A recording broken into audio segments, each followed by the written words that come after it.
Tšau! Täna ma kutsun sind endaga õunakooki valmistama. Ja et see kõik oleks väga kiire ja väga lihtne, siis me teemegi ühe väga lihtsa tagurpidi õunakoogi. Tagurpidi õunakoogi valmistamiseks me võtame küpsetusvormi ja küpsetuspaberi.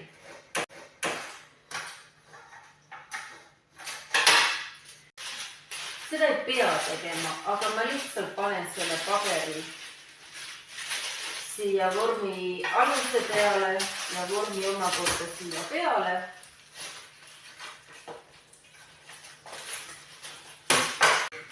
Ja nüüd lõikan need ülealused küpsetuspaberi ääred ära. Võtame mõned suvalised õunad ja koorime ning viilutame need õunad ära.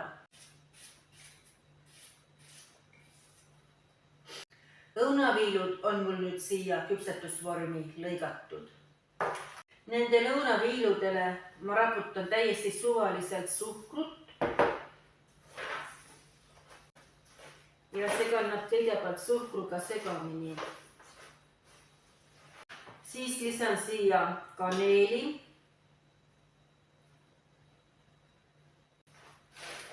Ja segan need õunad suhkru ja kaneeliga kõik segamini siin.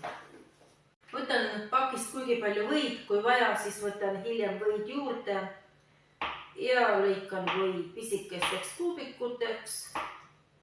Panen võikuubikud kaussi. Raputan neile suhkrut.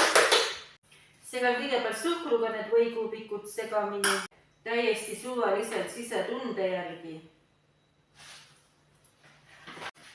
Jahu, või ja suhkur on mul näpitud juba selliseks küpsiselaadseks puruks ja segan segamini, kuigi ta valguks ka ise laiali isegi siis, kui sega, aga ma segan.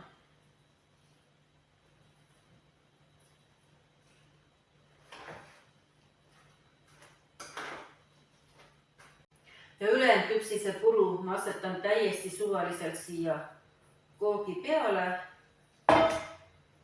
Ajan ta enam-vähem ühtlaselt laiali.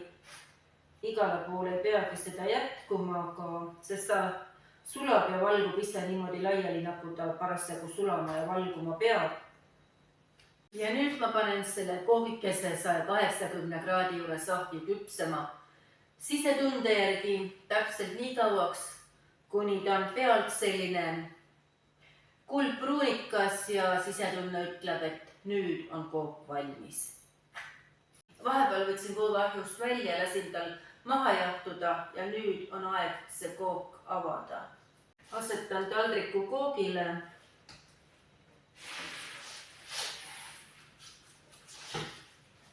Ja pööran selle koogi teisipidi ümber.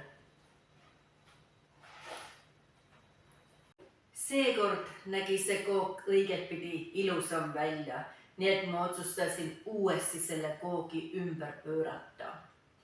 Aga nüüd on aeg seda kooki ka degusteerida. See on selline suus sulav kook, mida sobib väga hästi süüa piimaga kausis või siis niisama, nagu mina seda praegu teen.